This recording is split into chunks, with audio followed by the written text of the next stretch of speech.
আসসালামু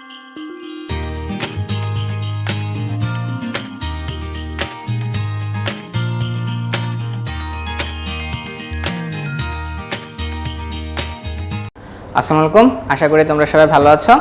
আমরা জয়কলির পক্ষ থেকে তোমাদের জন্য ফিজিক্স বিচিত্রা বইটির একটি সমাধান নিয়ে এসেছি। অবশ্য আমাদের পূর্ণাঙ্গ বইটিতে তো সমাধান দেয়া আছেই। তো আমরা এখন কি করব, যে এই চ্যাপ্টার ওয়াইজ তোমাদেরকে বিষয়গুলো আরেকটু কিভাবে ডিটেলস বোঝানো যায় সেজন্যই আসলে আসা। তো আমি জয়কলির পক্ষ থেকে ইঞ্জিনিয়ার আশিকুল ইসলাম বলছি। বুয়েট থেকে আমি কমপ্লিট করেছি, BUET water resource engineering 2012 batch.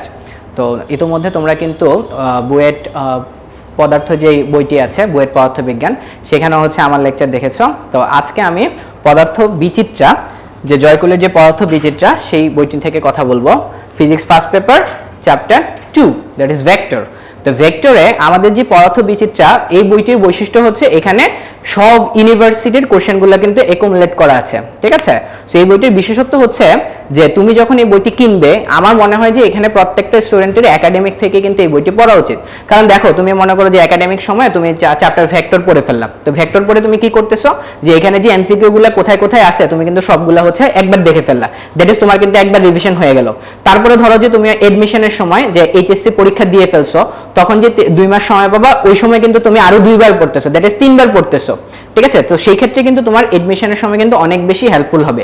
আর এখান থেকে করলে যে এমনটা না বিষয়টা যে তোমার আসলে বোর্ড পরীক্ষাতে কাজে লাগবে না, বিষয়টা কিন্তু এমনটা না। তো বোর্ড পরীক্ষাতেও কিন্তু তুমি এখান থেকে ডিরেক্ট এমসিকিউ কমন পেয়ে যাবা, বুঝতে পারছো। সো সেই ক্ষেত্রে আমার মনে হয় কি তোমাদের সবারই জয়কুলির যে পদার্থ বিচিত্রা যে বইটি আছে, তোমাদের এটা কালেক্ট করা উচিত। তো আমি তোমাদেরকে ফার্স্টে বইটি একটু এট এ গ্লান্স দেখিয়ে নেই। এটা আমাদের বই। তো এই বইটিতে বিশেষত্ব হচ্ছে কি, যেমন প্রত্যেকটা চ্যাপ্টার তো অত্যন্ত সুন্দর করে তার যে সারাংশগুলা, যে কি কি আসলে জিনিস পড়তে হবে, এগুলো তো চ্যাপ্টারের শুরুতে দেয়া আছেই, এবং যে কোন বছরে কি কোশ্চেন এসেছে সেগুলোর কিন্তু খুব ভালো সলিউশন দেয়া আছে, নাম্বার 2। নাম্বার 3 হচ্ছে যে প্রিভিয়াস ইয়ারে কত পার্সেন্ট কমন এসেছে সেটাও কিন্তু দেয়া আছে। সো সেই ক্ষেত্রে তুমি যদি আসলে বইটি দেখো, তুমি নিজেই আসলে বিমোহিত হয়ে যাবে। সো সেই ক্ষেত্রে বইটি অবশ্যই তোমরা কালেক্ট করে নিতে পারো। তো চলো আমরা কোশ্চেন অ্যানালাইসিসে চলে যাই। তো আমরা আমাদের এই ভিডিওটা যেভাবে আসলে সাজাবো, সেটা হচ্ছে যে ঢাকা ইউনিভার্সিটির ভেক্টর থেকে প্রিভিয়াস ইয়ারে কি কি কোশ্চেন আসছে। তুমি যখন ভার্সিটিতে পরীক্ষা দিতে যাবা, তখন কিন্তু এটা খুব ম্যান্ডেটরি যে তুমি আসলে কিভাবে নিজেকে গোছাবা, ঠিক আছে। কারণ বিকজ অফ এখানে কিন্তু টাইম লিমিটেশন, ঠিক আছে, টাইম কিন্তু অনেক কম। তো সেই ক্ষেত্রে তুমি যদি তোমার নিজেকে গুছিয়ে না পড়তে পারো, তাহলে কিন্তু হবে না। আর এই গোছানো বইটি হচ্ছে জয়কুলের যে পদার্থ বিচিত্রা বইটি, সেটি। তাহলে দেখো, আমরা যদি ঢাকা ইউনিভার্সিটির প্রিভিয়াস ইয়ারের কোশ্চেনে চলে যাই, তাহলে আমরা যদি 1920 এর কোশ্চেনটা দেখি, এখানে আসছে যে কোনটি স্কেলার রাশি। তাহলে দেখো, আমরা জানি ভৌত জগতে যা কিছু পরিমাপ করা যায় সেগুলোই হচ্ছে কি রাশি। রাশি হচ্ছে কি 2 প্রকার, একটা হচ্ছে স্কেলার রাশি, একটা হচ্ছে কি ভেক্টর রাশি। তাহলে সেই ক্ষেত্রে যে স্কেলার রাশি কোনগুলো সেগুলো তুমি জেনে গেলে অটোমেটিক কিন্তু তুমি সেখান থেকে ভেক্টর রাশি বের করে ফেলতে পারবে। কিন্তু এই কোশ্চেনটার মেইন প্রবলেম হচ্ছে এখানে মহাকর্ষীয় বিভব এবং সান্দ্রতা দুইটাই আসলে সঠিক উত্তর। তো সেই ক্ষেত্রে তুমি আসলে কোনটা দাগাবা, ঠিক আছে। সেই ক্ষেত্রে এরকম প্রবলেম ফেস করলে তুমি এই দুইটা যে কোনো একটি দাগিয়ে দিয়ে আসবা, তাহলে কিন্তু ওএমআর এ ওদের এই দুইটাই দেয়া থাকবে। আদারওয়াইজ তুমি যদি পৃষ্ঠ টানার কট দাগাও, সেই ক্ষেত্রে কিন্তু তুমি মার্কস পাবা না। এবং অনেক সময় ওরা কি করে, এটা ওরা ওএমআর এ অটোমেটিক 1 মার্ক দিয়ে রাখে। তো সেই ক্ষেত্রে কিন্তু তুমি না দাগিয়েও কিন্তু 1 মার্ক গেইন করতে পারতেছো, কিন্তু দাগালে সঠিকটাই দাগাতে হবে, either a or either D. তারপরে দেখো, আমি যদি 1920 এর আরেকটা কোশ্চেন দেখি, দ্যাট ইজ তোমরা বুঝতেই পারতেছো যে এই চ্যাপ্টার থেকে প্রিভিয়াস ইয়ারে 19-20 2টা কোশ্চেন এসেছে। তার চ্যাপ্টারটা আসলে ইম্পর্টেন্ট চ্যাপ্টার। আর ভেক্টর কিন্তু তোমরা প্রথম থেকে যখন বই কিনো, ফার্স্ট পেপার যখন পড়া শুরু করো, তো সেই ক্ষেত্রে কিন্তু তোমরা মোটামুটি ভেক্টরটা খুব ভালো করে করার চেষ্টা করো। আচ্ছা, তাহলে সেই ক্ষেত্রে দেখো সেকেন্ড কোশ্চেনটা কি এসেছে, a vector a equal to minus vector b, that is vector a direction যেখানে minus v vector, that is এখান থেকে দেখো যে ভেক্টর a হচ্ছে এখানে, আর আমি যদি মাইনাস v ভেক্টর চিন্তা করি, তার মানে কি a এর বিপরীতে, ঠিক আছে। তাহলে a এর বিপরীতে, তাহলে সেখান থেকে আমাদেরকে বের করতে বলছে a ক্রস b এর মান। তাহলে আমি a এবং b এর ইনক্লুডেড অ্যাঙ্গেল কত ডিগ্রি পেয়ে যাচ্ছি, 180 ডিগ্রি পেয়ে যাচ্ছি। তাহলে আমরা জানি a ক্রস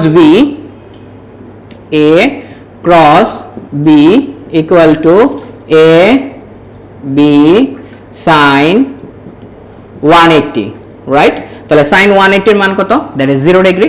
সো আমরা এটা গেইন করে ফেললাম। সো দ্যাট ইজ এইটাই হচ্ছে আমাদের সঠিক উত্তর।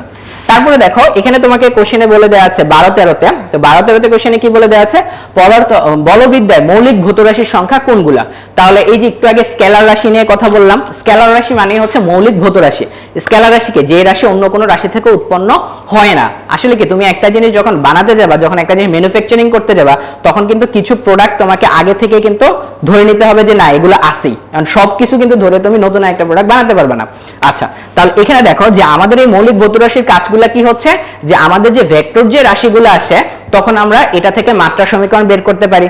ঠিক আছে, তো মাত্রা সমীকরণ বের করতে গেলে অনেকগুলো স্কেলার সমন্বয়ে কিন্তু একটা যে মাত্রা সমীকরণ আমরা যে ভেক্টর রাশি বের করি সেটা কিন্তু চলে আসে। তাহলে আমরা এখান থেকে জানি যে মৌলিক ভৌত রাশির সংখ্যাগুলো কি হচ্ছে, দৈর্ঘ্য, ভর, সময়, তাপমাত্রা, দীপন তীব্রতা, এরকম। তাহলে এখান থেকে একটু চিন্তা করো যে 1 নম্বরে কি এসেছে, ভর, বল, সময়। 2 নম্বরে কি এসেছে, ভর, দৈর্ঘ্য, সময়। 3 নম্বরে কি এসেছে, বল, তারপরে হচ্ছে এনার্জি, টাইম, সময়। তো 4 নম্বরে কি এসেছে, বল, ভর, সময়। তো সেই ক্ষেত্রে আমরা যদি দেখি আমাদের বি হচ্ছে কারেক্ট অ্যান্সার। কারণ কি, ভর এটা হচ্ছে স্কেলার রাশি, তারপরে কি দৈর্ঘ্য এটাও স্কেলার রাশি, সময় এটাও স্কেলার রাশি। দ্যাট ইজ তুমি কিন্তু এটা পেয়ে গেলে। ঠিক আছে, একটু অ্যানালাইসিস করে করতে হবে রে ভাই, কারণ না হয় তোমরা আসলে এডমিশনের টাইমটা তো আসলে খুব ক্রিটিক্যাল থাকে। হ্যাঁ, তো সেই ক্ষেত্রে তোমরা আসলে ভালো করতে পারবে না। আচ্ছা, তো অটোমেটিক আমি কিন্তু এই 3টা কোশ্চেনের অ্যানালাইসিস করে ফেললাম যে আমার প্রিভিয়াস ইয়ারে ঢাকা ইউনিভার্সিটি থেকে কি কি কোশ্চেন আসলো। তারপরে দেখো আরেকটা চমৎকার কোশ্চেন এসেছে যে এখানে দেখো যে পি ভেক্টর, কিউ ভেক্টর, আর ভেক্টর দেয়া আছে। ঠিক আছে, so P Q R vector যখন দেয়া থাকলো, এখান থেকে তোমাকে বের করতে বলেছে যে আসলে কি হবে, নিচের কোনগুলো আসলে কারেক্ট হবে। সো আমি ইচ্ছা করে হচ্ছে অপশনগুলো লিখি নাই, কারণ এখান থেকে দেখো যে আমরা যদি চিন্তা করি যে ভেক্টরের যোগ, ভেক্টরের যোগের কথা কি, যে একটা ভেক্টর যখন স্টার্ট হয়ে সেটা যখন এন্ডিং হয়ে যাবে, দ্বিতীয় আরেকটা ভেক্টর সেখান থেকে কি হবে, স্টার্ট হবে, তাহলে তাদের যে লব্ধিটা হবে, তাহলে তাদের লব্ধিটা হবে কি, পি থেকে আর এর দিকে। ঠিক আছে, তাহলে তাদের লব্ধিটা হবে কি, পি থেকে আর এর দিকে, মানে হচ্ছে প্রথম ভেক্টর থেকে শেষ ভেক্টরের দিকে। ঠিক আছে, আমি আবার বলছি, যখন দুইটা ভেক্টর তোমরা হচ্ছে যোগ করবা, তখন হচ্ছে কি প্রথম ভেক্টর স্টার্টিং থেকে দ্বিতীয় প্রথম ভেক্টরটা যেখানে এন্ড হবে, দ্বিতীয় ভেক্টরটা সেখানে স্টার্ট হবে, আর লব্ধিটা হবে প্রথম ভেক্টর থেকে দ্বিতীয় ভেক্টরের দিকে।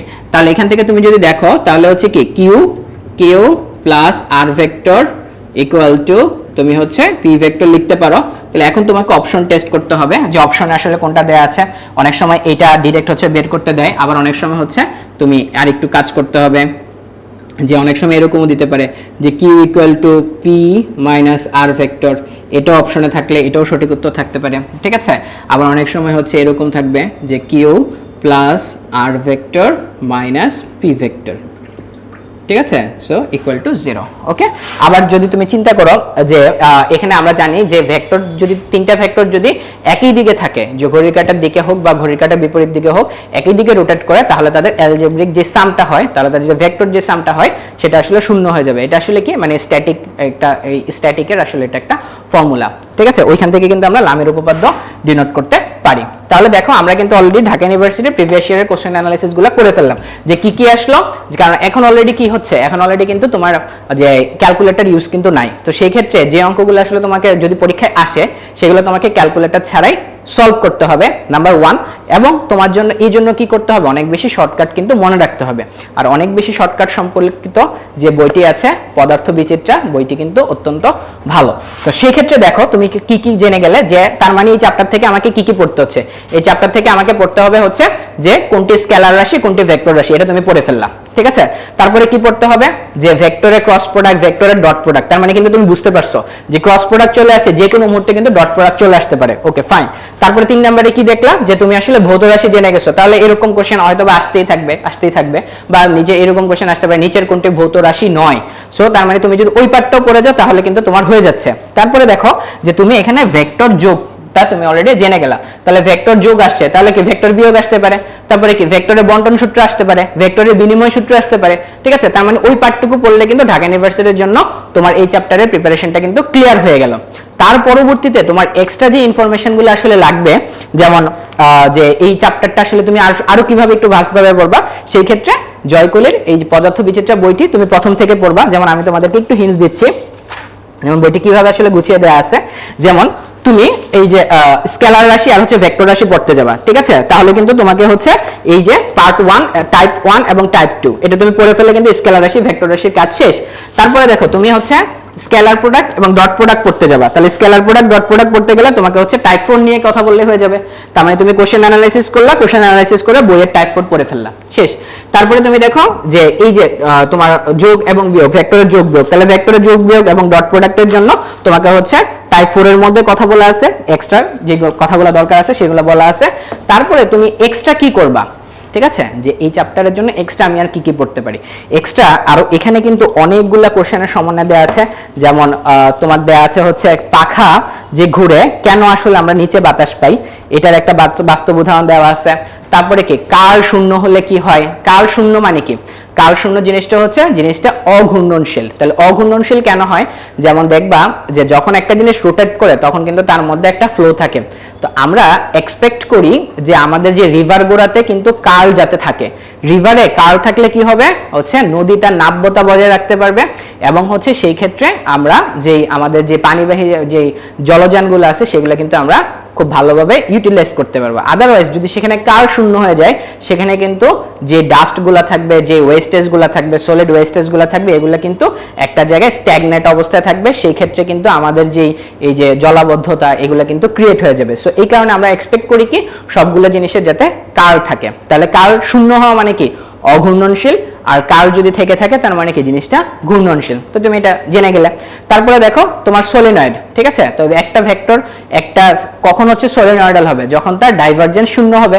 তোমরা অলরেডি সেগুলো জেনে গেছো। তাহলে এই কার্ল গ্রেডিয়েন্ট ডাইভারজেন্স নিয়ে একটু কথা বলে আমি হচ্ছে এই ঢাকা ইউনিভার্সিটির জন্য যে প্রিভিয়াস ইয়ারে যে কোশ্চেনগুলো আসছে এই টপিকটা এন্ড করে ফেলবো।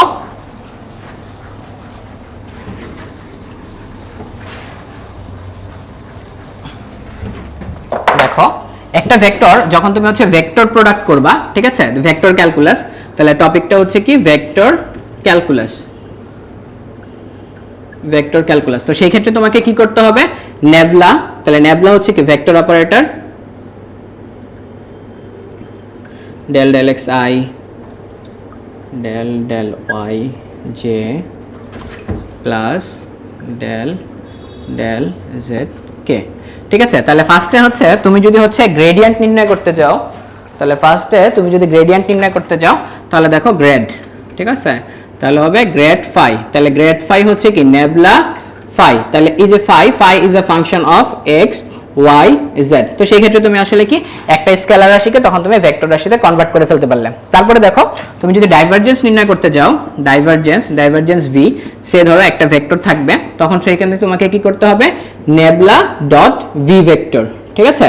তাহলে ভি ভেক্টরের কম্পোনেন্টটা কেমন হবে, ভি ভেক্টরের কম্পোনেন্টটা হবে হচ্ছে V X I plus V Y J plus V Z K, ঠিক আছে। তো সেই ক্ষেত্রে কিন্তু তুমি এখানে ডাইভারজেন্স বের করে ফেলতে পারলা, এবং তোমাকে বলে দিবে যে একটা সার্টেন পয়েন্টে ডাইভারজেন্সের মানটা কেমন, ডাইভারজেন্স অ্যাটিটিউডটা কেমন। তো সেই ক্ষেত্রে যদি তুমি সার্টেন পয়েন্ট যে যদি তোমাকে হচ্ছে এক্স এর মান প্রোভাইডেড থাকে, সে ধরো 1 0 -1, তখন তুমি এখান থেকে কাজটা করে যে ডাইভারজেন্সের যে হচ্ছে মানটা আসবে, স্কেলার যে মানটা আসবে, সেখানে তুমি এক্স ওয়াই জেড এর জায়গায় এই তিনটা পয়েন্ট বসিয়ে দিলে কিন্তু তুমি তোমার এক্সপেক্টেড রেজাল্ট পেয়ে যাচ্ছে, এবং তুমি বলে দিতে পারতেছো যে এটা আসলে সলিনয়েডাল হবে নাকি সলিনয়েডাল হবে না, এটা ডাইভারজেন্সটা কি শূন্য হবে নাকি হবে না।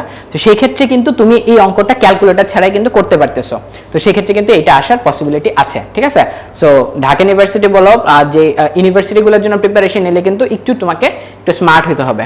আচ্ছা, তাহলে এখান থেকে তুমি ডাইভারজেন্স কি শূন্য হবে নাকি শূন্য হবে না সেই কথাগুলো তুমি পেয়ে গেলে। তারপরে আসো কার্ল, ঠিক আছে। এই কার্লের জিনিসটা কিন্তু একটু জটিল, এটা আসতে গেলে তখন তোমাকে কি করতে হবে, দেখো আমি যদি কার্লের কথাটা বলি, কার্ল তাহলে কার্ল হচ্ছে কি নেবলা ক্রস ভি ভেক্টর। তাহলে সেই ক্ষেত্রে আসলে আমরা অলরেডি যেটা বুঝতে পারলাম যে এখানে আমাদের কি করতে হবে, ভেক্টর ক্রস প্রোডাক্ট করতে হবে, দ্যাট ইজ ভেক্টর প্রোডাক্ট করতে হবে। তো সেই ক্ষেত্রে আমরা কি করব, আমরা হচ্ছে উপরে সুন্দর করে লিখে নেব তাহলে যেটা থাকে তারপরে তুমি হচ্ছে কি করবা যে আই কমন রাখবা, আই বরাবর রো আর কলাম অফ করে দিবা, তারপরে যেটা থাকবে। অনেক সময় কি হবে যে এটা যদি পরীক্ষাতে আসে তাহলে এরকম তোমাকে কম্পোনেন্ট দিবে যে এইখানে ওয়াই দ্বারা ডিফারেন্সিয়েট হবেই না, যে এখানে টার্মটা আসলে কনস্ট্যান্ট থাকবে, তার মানে তুমি অটোমেটিক 0 লিখতে পারবা। যে হয়তোবা এখানে এক্স এর ডিফারেন্সিয়েট যখন করতেছো এই তখন হচ্ছে এই টার্মটা হয়তোবা থাকবেই না, শুধুমাত্র হয়তোবা জেড এরটা থাকতে পারে। তো একটাই রাশি থাকবে, তখন জাস্ট একটাই মান বসাবা। সো সেই ক্ষেত্রে দেখা যাবে যে তুমি বলে দিতে পারবা যে এটা কি আসলে ঘূর্ণনশীল নাকি এটা ঘূর্ণনশীল না। তো আমি যে প্রিভিয়াস ইয়ারের যে কোশ্চেন অ্যানালাইসিস ঢাকা ইউনিভার্সিটির জন্য আমি এখানেই আসলে স্টপ করে দিলাম, এবং পরবর্তীতে তোমরা আসলে এটা রিলেটেড আরো অনেক কোশ্চেন থাকতে পারে, তোমরা আমাদেরকে জানাতে পারবে। ইতিমধ্যে আমরা দেখে ফেললাম যে কার্ল গ্রেডিয়েন্ট ডাইভারজেন্সের আসলে কি কি আসতে পারে ঢাকা ইউনিভার্সিটির ভর্তি পরীক্ষায়। যে আমরা জেনে গেলাম যে কার্ল শূন্য হলে কি হয়, আমরা জেনে গেলাম যে ডাইভারজেন্স শূন্য হলে কি হয়। তো এই চ্যাপ্টার থেকে দেখো আরো কিছু জিনিস জাস্ট একটু তোমাদেরকে একটু ওভারভিউ করে রাখি, কারণ ঢাকা ইউনিভার্সিটি যখন ভর্তি পরীক্ষা দিতে যাবে তখন এগুলো একটু মাথায় রাখতে হবে।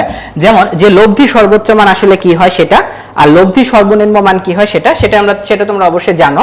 কিন্তু এখানে একটা জিনিস হচ্ছে এটা তুমি তখনই লিখতে পারবা if P is greater than Q, ঠিক আছে? যদি P Q থেকে বড় হয় তাহলে হচ্ছে এটা লিখতে পারবা, আর যদি Q যদি P থেকে বড় হয় তাহলে Q - P লিখতে হবে। হ্যাঁ, এগুলো তোমরা জানো। সো এই কারণে তোমাদের বইতে যখন আসলে সূত্রটা লিখে দেওয়া আছে তখন P ডিফারেন্স Q দিয়ে লেখা আছে। যদি কিছু না বলে দেয়, যে দেয়া থাকতে পারে যে লব্ধির সর্বনিম্ন মান কত, P - Q, Q - P, P difference Q, তখন কিন্তু তোমাকে দাগাতে হবে P ডিফারেন্স Q, কারণ তুমি কিন্তু হুট করে বলে দিতে পারবে না যে P - Q। তো তোমরা যদি এভাবে মনে রাখো যে লব্ধির সর্বনিম্ন মান P - Q, তাহলে কিন্তু হবে না। যে লব্ধির সর্বনিম্ন মান হচ্ছে P difference Q, if P is greater than Q then P - Q, or if Q is greater than P then Q - P। So এইভাবে মনে রাখতে হবে, কারণ এমসিকিউ তো আসলে একটু ট্রিকি। হ্যাঁ, সো তারপরে দেখো যে যদি দুইটা ভেক্টর আসলে তোমার পারপেন্ডিকুলার হয় তাহলে আমরা জানি তাদের ডট প্রোডাক্ট শূন্য, এগুলো তোমরা জানো। দুইটা ভেক্টর যদি প্যারালাল হয় তাহলে তাদের কি হবে, তাহলে তাদের কোএফিসিয়েন্টগুলো আসলে কি হবে, সেম হবে। কারণ কোএফিসিয়েন্টগুলো সেম মানে হচ্ছে কিন্তু তোমার তাদের আসলে কি, তোমার তাদের ঢাল সমান। যে দুইটা ভেক্টর সমান, দুইটা ভেক্টর সমান্তরাল মানে কি তাদের আসলে ঢাল সমান, বুঝতে পারছো? সো তুমি এটা স্ট্রেট লাইন দিয়ে আসলে চিন্তা করতে পারো। তারপরে দেখো এ বরাবর বি এর অভিক্ষেপ, তাহলে যার অভিক্ষেপ বলবে সেই বরাবর সেটা কি হয়ে যাবে, সেটার কস কম্পোনেন্ট হয়ে যাবে। তাহলে এ বরাবর বি এর অভিক্ষেপ হচ্ছে বি কস থিটা। ঠিক সিমিলারলি বি বরাবর এ এর অভিক্ষেপ হচ্ছে এ কস থিটা। এখন দেখো তাহলে তুমি এখান থেকে অলরেডি 6টা জিনিস জেনে গেলে। কি জেনে গেলে? সর্বোচ্চ মান, সর্বনিম্ন মান। সর্বনিম্ন মান যদি কোশ্চেনে কিছু না বলে দেয়া থাকে তাহলে আমি আবারও বলছি সেটা হবে কি হবে, P ডিফারেন্স Q এমসিকিউতে, ঠিক আছে? আচ্ছা, আর যদি বলে দেয় যে P is greater than Q তাহলে হচ্ছে P - Q, আর যদি বলে দেয় Q is greater than P তাহলে হচ্ছে Q - P। তারপরে দেখো যে তোমাকে বলে দিল যে দুইটি ভেক্টর পারপেন্ডিকুলার আছে, তাহলে সেই ক্ষেত্রে কি a dot b equal to ab cos theta, ঠিক আছে? আর দুইটি ভেক্টর যদি প্যারালাল থাকে তাহলে হচ্ছে কি করতে হবে, তাহলে তাদের দুইটা ভেক্টরের কোএফিসিয়েন্টগুলো তুমি আসলে কি করতে পারবা, সমান সমান ধরে নিয়ে কিন্তু এখানে সলভ করতে পারবা। যে m এর মান কত হলে ভেক্টর দুইটি সমান্তরাল হবে, তো সেই ক্ষেত্রে কিন্তু তুমি জাস্ট হচ্ছে ax/bx, ay বাই হয়তোবা এখানে m আর j ক্যাপ থাকতে পারে, তাহলে তুমি m লিখে দিবা। তাহলে লিখে তারপরে জাস্ট এটা সলভ করে ফেললা। তারপর দেখো a বরাবর b এর অভিক্ষেপ হচ্ছে b cos থিটা, তাহলে যার অভিক্ষেপ বলবে সেটার cos, ঠিক আছে? তাহলে 6 সিমিলারলি b বরাবর এর অভিক্ষেপ হচ্ছে a cos থিটা, তাহলে যার অভিক্ষেপ বলবে সেটার cos। ওকে, তারপরে দেখো উপাংশ। উপাংশ হচ্ছে কি অভিক্ষেপ ইনটু একক ভেক্টর। তাহলে অভিক্ষেপ তো হচ্ছে তুমি চিন্তা করে ফেলবা যে a বরাবর b এর উপাংশ। উপাংশ মানে কি b এর অভিক্ষেপ ইনটু a এর দিকে একক ভেক্টর। তাহলে যার বরাবর বলবে, এটা মনে রাখার ওয়ে হচ্ছে যার বরাবর বলবে সেটার একক ভেক্টর হবে, ঠিক আছে? তাহলে b এর অভিক্ষেপ কি b cos থিটা ইনটু উপাংশ। কেন? কারণ হচ্ছে কি a বরাবর বলেছে, সো এই কারণে কি আমি a ক্যাপ দিয়ে মনে রাখলাম। সিমিলার কেসে b বরাবর যদি বলে তাহলে কি হবে, এখানে b ক্যাপ হবে।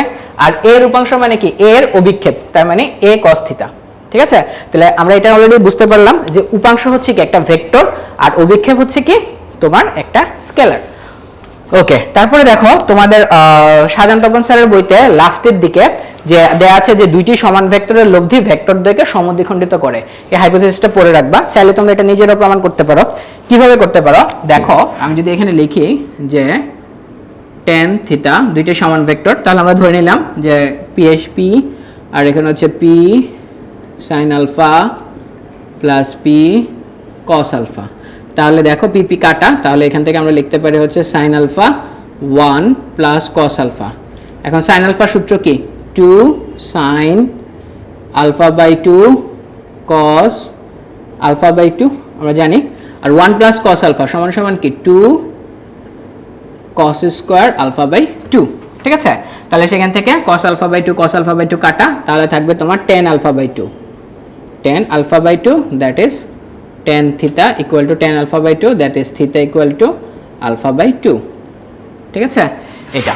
ওকে, তারপরে দেখো আমরা অলরেডি এটা জেনে গেলাম যে কি জেনে গেলাম যে দুইটি সমান ভেক্টরের লব্ধি ভেক্টর দ্বয়কে সমাদ্বিখণ্ডিত করে। এটা খুব ভালো এমসিকিউ, কারণ কি ক্যালকুলেটর লাগতেছে না। হ্যাঁ, আচ্ছা, তারপর দেখো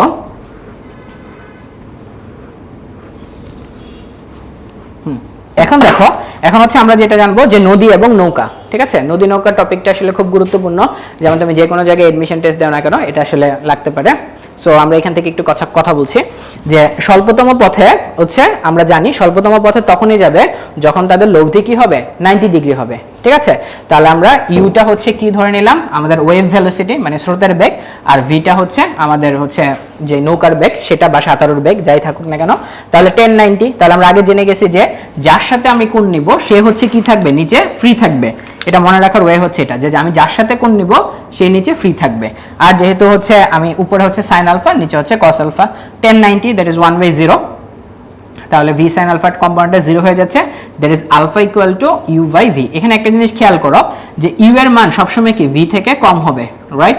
তাহলে এই যে আলফার মানটা কিন্তু 1 থেকে কম হবে, তাই আলফার মান মাইনাস এবং 1 থেকে কম। দেখা যায় আমরা মোস্ট প্রবাবলি এটা সবসময় মানে যেভাবে অঙ্কটা দেওয়া থাকে যে 5 metre per second 10 metre per second, তো সেই ক্ষেত্রে আলফার মান হচ্ছে 120 ডিগ্রি আসে, সেটা অনেকে এভাবে মনে রাখতে পারে, বা হচ্ছে তুমি একটু ক্যালকুলেট করে নিলা, এরকম মানটাই দিবে যেটা আসলে তুমি ডিরেক্ট আসলে তোমার কোনো রকম ক্যালকুলেটর ছাড়া তুমি ক্যালকুলেট করতে পারবা।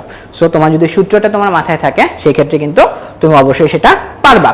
তারপরে দেখো যে এই যে তোমাকে বলে দিল যে স্বল্পতম পথে লব্ধি বেগ কত, তো লব্ধি বেগ কত তুমি যদি এখানে বসিয়ে দাও যে root over u square plus v square plus 2uv cos alpha, তাহলে cos আলফা সমান সমান কি মাইনাস ইউ বাই ভি, তাহলে মাইনাস ইউ বাই ভি বসালে এখানে কি আসবে মাইনাস 2u স্কয়ার আসবে, that is v square minus u square, ঠিক আছে। তাহলে এটা তুমি অলরেডি জেনে গেলে। হ্যাঁ, আচ্ছা, তাহলে নদী নৌকার ক্ষেত্রে স্বল্পতম পথে কি হয় সেটা তুমি জেনে গেলে। এখন আমরা দেখব যে সময়, ঠিক আছে, নদী পারাপারের ক্ষেত্রে সময়, নদী পারাপারের ক্ষেত্রে সময়, ঠিক আছে। তাহলে সময়তে কাজ কি হবে দেখো, এটা হচ্ছে ভি, এটা হচ্ছে ইউ। তাহলে সে যদি নদীটা ক্রস করতে যায় তাহলে এটা হচ্ছে কি নদীর প্রস্থ ডি। তাহলে আমরা বাচ্চাকালে একটা সূত্র শিখেছিলাম মনে আছে, আমরা বাচ্চাকালে সূত্র শিখেছি কি এস ইকুয়াল টু ভিটি। এটা আমরা কখন লিখতাম যে দূরত্ব যেদিকে ভেলোসিটিও সেম দিকে, তখন আমরা হচ্ছে এস ইকুয়াল টু ভিটি লিখতাম। এখন দেখো, এখন যে উইথটা ওই উইথ বরাবর কিন্তু তার ওয়েভ কাজ করতেছে না, তার কাজ করবে কে? তুমি যদি ওই পারে যেতে চাও তাহলে কি কাজ করতে হবে, তোমার একটা ভেলোসিটি ওখানে চিন্তা করতে হবে, বুঝতে পারছো? তাহলে সেই ক্ষেত্রে যদি তুমি তোমার একটা ভেলোসিটি তুমি চিন্তা করো তাহলে সেখানে দেখো যে এটার কিন্তু দুইটা কম্পোনেন্ট থাকবে, তাহলে কি ভি কস আলফা একটা কম্পোনেন্ট, আর একটা কম্পোনেন্ট হচ্ছে কি ভি সাইন আলফা। তাহলে তুমি চিন্তা করে দেখো যে তোমাকে আসলে কে ওপারে নিয়ে যাবে, নিয়ে যাবে হচ্ছে ভি সাইন আলফা। তাহলে ডি এর কম্পোনেন্ট ডি যেদিকে ভি সেইখানে তুমি নিয়ে গেলে তখন সেখানে আমরা সূত্রটা লিখতে পারবো D equal to V sine alpha into T. তাহলে সেইখানে আমরা কিন্তু বসিয়ে দিতে পারলাম T equal to D by V sine alpha. তাহলে এখন তুমি চিন্তা করো যে সময়টা কখন মিনিমাম লাগবে, রাইট?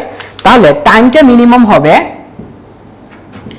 তাহলে দেখো টি মিনিমাম, তাহলে টাইমটা কখন মিনিমাম হবে যখন আমার আলফার মানটা ম্যাক্সিমাম হবে। কারণ কি এটা কোথায় আছে, এটা হচ্ছে হরে আছে মানে ডিভাইড নিচে আছে, তাহলে নিচের এই মানটা বেশি হলে তখন কি হবে টাইমটা মিনিমাম হয়ে যাবে। তাহলে সাইন আলফার ম্যাক্সিমাম মান কত, ম্যাক্সিমাম মান 90 ডিগ্রি। তাহলে when alpha equal to 90 degree then T will be minimum. তাহলে সেখান থেকে আমরা লিখে ফেলবো T v sine 90 degree that is d by v. অর্থাৎ তুমি এখান থেকে বুঝে গেলে যে তোমার স্রোতের ভেলোসিটি এখানে থাকলে তুমি যদি পারপেন্ডিকুলার রওনা দাও তাহলে তোমার কি লাগবে, তোমার টাইম কম লাগবে। সো তোমরা দেখবে যে এখানে টাইম তোমাদের কম লাগবে। সো তোমরা যখন হচ্ছে ফ্রেন্ডদের সাথে তোমরা হচ্ছে সুইমিং কম্পিটিশনে যাবা তখন তোমরা এটা খেয়াল করতে পারবা যে তুমি যদি পারপেন্ডিকুলারই যাও যে ইউ এর সাথে মানে স্রোতের সাথে তুমি যদি পারপেন্ডিকুলার রওনা দাও তাহলে সেই ক্ষেত্রে তোমাদের টাইম কম লাগবে, ঠিক আছে? তাহলে দেখো আমরা ভেক্টরের পার্ট থেকে কিন্তু ঢাকা ইউনিভার্সিটির জন্য কি কি জিনিস আসতে পারে আমরা ফার্স্টে কি করলাম, কোশ্চেন অ্যানালাইসিস দেখলাম, তারপরে কিন্তু আমরা যে থিওরিটিক্যাল কথাবার্তা বললাম এবং কিছু সূত্র দেখালাম। তাছাড়া এই বইটিতে যখন তোমরা বইটি কালেক্ট করবে, যে পদার্থ বিচিত্রা বইটি কালেক্ট করবে, তখন দেখবে যে এখানে টাইপ ওয়াইজ করে কিন্তু আরো ভেঙে ভেঙে অনেক সুন্দর করে টপিকটা বুঝিয়ে দেওয়া আছে। সেই ক্ষেত্রে তোমাদের কিন্তু এটা তোমাদের এডমিশন টেস্টে খুবই কাজে লাগবে এবং পাশাপাশি গত বছর থেকে কিন্তু একটু একটু রিটেন আসতেছে, ঠিক আছে? সো সেই ক্ষেত্রে তোমরা কি করতে হবে, যে বইতে যে কোশ্চেনগুলো দেওয়া আছে, যে 1 নাম্বার 2 নাম্বারের জন্য যে রিটেনের জন্য যে সব কোশ্চেনগুলো লাগবে, সেগুলো অত্যন্ত চমৎকারভাবে বইটিতে উপস্থাপন করা আছে। সো আশা করি তোমরা বইটি থেকে দেখে নিবে। এর মধ্যে যদি কোনো সমস্যা থাকে তাহলে অবশ্যই আমাদেরকে জানাবে।